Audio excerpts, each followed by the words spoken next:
Kanchipuram వకుడా silks నాణ్యత మా ప్రాధాన్యత. మదీనాగూడ, మియాపూర్, హైదరాబాద్ లో త్వరలో శుభారంభం.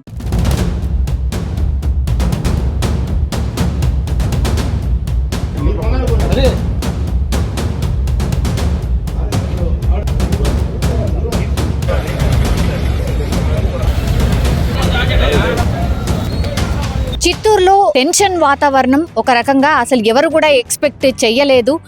పొద్దున్నే దొంగలు బీభత్సం చేశారు ఒక ఇంట్లో, అది కూడా ఒక వ్యాపారి ఇంట్లో దొంగల బీభత్సం. టోటల్గా ఒక యాక్షన్ సీన్ లాగా అక్కడ మారిపోయిన పరిస్థితి అయితే కనిపించింది. పక్కా ప్లాన్ ప్రకారం అయితే ఈ దొంగల ముఠా ఆ ఇంటికి చేరుకోవడం, ఆ తర్వాత ఆ ఇంట్లో పూర్తిగా దోపిడీ చేసిన తర్వాత మరి లాస్ట్కి ఏం చేద్దాం అనుకున్నారో ఏందో తెలియదు. బట్ లాస్ట్కి వస్తే వాళ్ళ ప్లాన్ ఏదైతే వేసుకొని వచ్చిండ్రో అది బెడిసి కొట్టిన పరిస్థితి కనిపించింది. ఇది ఎక్కడ అంటే లక్ష్మీ సినిమా హాల్ సమీపంలో ఉన్నటువంటి కిడ్స్ వరల్డ్ యజమాని చంద్రశేఖర్ ఇంట్లో ఈ దొంగలు ఎంటర్ అవ్వడం. కొంచెం తెల్లవారుజామున 3 నుంచి 4 గంటల మధ్యలో ఆ ఇంట్లోకి ఎంటర్ అవ్వడం. అయితే ఈ చంద్రశేఖర్కి కొంత అలజడి రావడంతో ఆయన అలర్ట్ అయి పోలీసులకు సమాచారం ఇచ్చారు. టోటల్గా 6 మంది ఈ దొంగల ముఠా ఇంట్లోకి ఎంటర్ అయిన పరిస్థితి. ఒక రకంగా ఒక భయానకమైన వాతావరణమే. 6గురు, అది కూడా తుపాకులతో ఎంటర్ అయినరు. అట్లాగే తుపాకీతో బెదిరించడం కూడా స్టార్ట్ చేసిర్రు. ఇప్పుడు చంద్రశేఖర్ ఎవరైతే ఉన్నారో ఆయన ఇంట్లోకి చొరబడి నానా భీభత్సం క్రియేట్ చేసే టైంలోనే చాకచక్యంగా ఈ చంద్రశేఖర్ ఎవరైతే ఉన్నారో ఈ చంద్రశేఖర్ పోలీసులకు సమాచారం అందించారు. హుటాహుటిన పోలీసులు చేరుకునేసరికి మొత్తంగా ఈ 6గురిలో 2 అయితే ఎస్కేప్ అయిన పరిస్థితి. మిగతా 4 కూడా ఆ ఇంట్లోనే ఉండిపోయింది. అప్పుడు పోలీసులు లోపలికి వెళ్ళడానికి పూర్తిగా ప్లాన్ చేసినప్పటికీ కూడా ఇప్పుడు ఈ చంద్రశేఖర్ ఎవరైతే ఉన్నారో ఆయనను బెదిరించడం, అట్లాగే ఈ దొంగలు ఎవరైతే 4 చిక్కుకుపోయి ఉన్నారో వాళ్ళు గాల్లోకి కాల్పులు జరపడం, ఎస్కేప్ అయ్యే ప్రయత్నం కూడా చేయడం, ఇదంతా కూడా చాలాసేపు నడిచింది. అయితే పోలీస్ బెటాలియన్ అక్కడికి చేరుకుంది. 4 ఇంకా ఇంట్లోనే ఉన్నారు. తెల్లవారిపోయింది. పూర్తిగా ఒక రకంగా అలజడి వాతావరణం క్రియేట్ అయింది.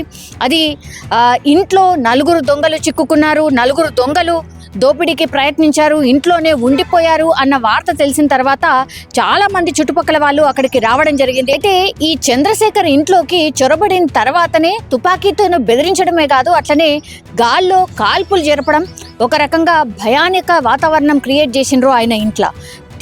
దీంతో పూర్తిగా చంద్రశేఖర్ అయితే పోలీసులకు ఎలాగోలా సమాచారం అందించడం, ఆ తర్వాత 2 రౌండ్లు కాల్పుల శబ్దం వినిపించడంతో ఎన్ని గన్స్ ఉన్నాయో, ఎన్ని మారణ ఆయుధాలు ఉన్నాయో అని పోలీసులు కూడా పూర్తిగా అప్రమత్తమైన పరిస్థితి. సీన్ ఆఫ్ ఎఫెన్స్ లో ఎప్పుడైతే 4 ఇంట్లోనే ఉండిపోయినరో వాళ్ళని ఎలా పట్టుకోవడం ఏంటి అనేది కూడా రకరకాల ప్రయత్నాలు అక్కడ స్థానిక పోలీసులు ప్రయత్నం చేస్తున్న సిచ్యువేషన్. ఇంకోవైపు ఏమో ఈ మరి ఇంతకీ దోపిడీ దొంగలా లేకపోతే ఇంకా ఎవరైనా చొరబడ్డారా అని అనుమానం ఎందుకు వచ్చిందంటే గాల్లోకి కాల్పులు జరపడంతో ఒక భయానకమైన వాతావరణం క్రియేట్ అయింది.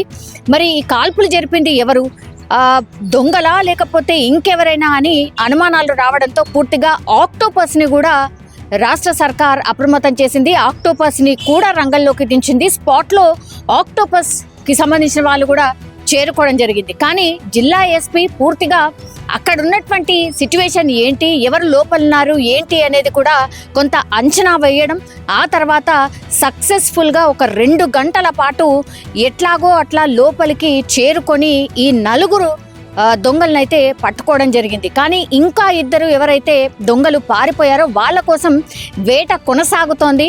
ఎందుకంటే ఇంత అంటే పకడ్బందీగా ప్లాన్ ప్రకారం 6 దొంగలు ఒక ఇంట్లోకి చొరబడి దొంగతనం చేయడానికని గన్స్ పెట్టి బెదిరించడం, అట్లాగే గాల్లోకి కూడా కాల్పులు జరపడం, ఇది చాలా సీరియస్గా తీసుకోవడం జరిగింది. ఇక్కడ ట్విస్ట్ ఏంటంటే యాక్చువల్లీ ఈ చంద్రశేఖర్కి సంబంధించి ఇంట్లో ఎవరైతే దోపిడీకి దిగారో ఇది ప్లాన్ ప్రకారం ఇంకో వ్యాపారి చేయించింది అనేది ఇందులో ఉన్నటువంటి ట్విస్ట్. ఆయన ఎవరు అంటే SLV ఫర్నిచర్ యజమాని.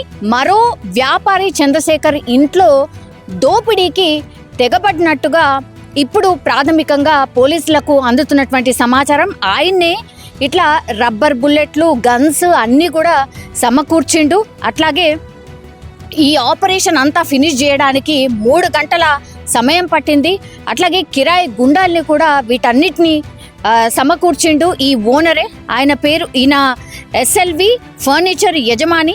సో దర్యాప్తు చేస్తున్న కొద్దిగా ఇంకెన్ని విషయాలు బయటకు వస్తాయో తెలియనటువంటి పరిస్థితి. కానీ ఇతను ఫర్నిచర్ ఓనర్, మరి ఎందుకని ఈ చంద్రశేఖర్ ఇంట్లో ఇట్లా దోపిడీ దొంగల ద్వారా ఒక ముఠాను పెట్టి దొంగిలించాలనుకున్నాడు అనేది కూడా ఇప్పుడు తేలాల్సిన పరిస్థితి అయితే కనిపిస్తోంది.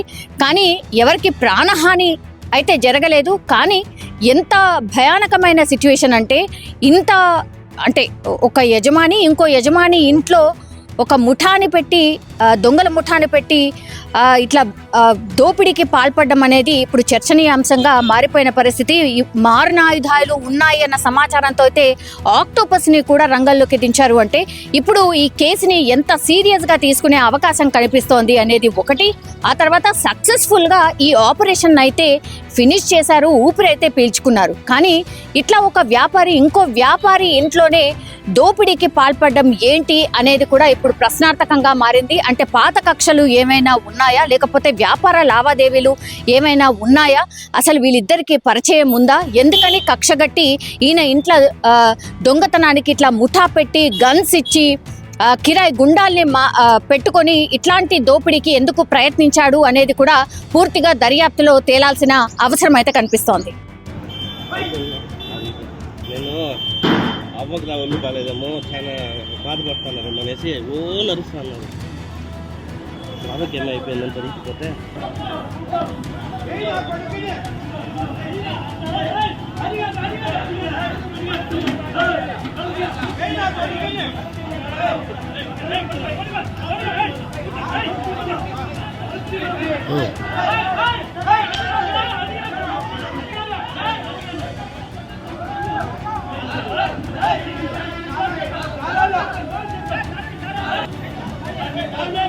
అది ఆడ సరిపోతుంది.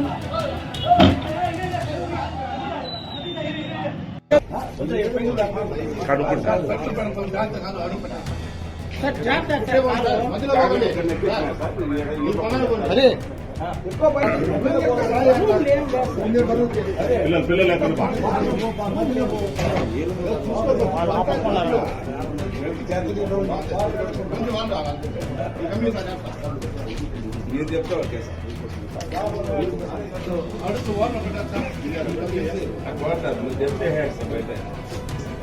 ఇప్పుడు ప్రజెంట్ వ్యాన్ లో 3 ఎక్కించిన సార్.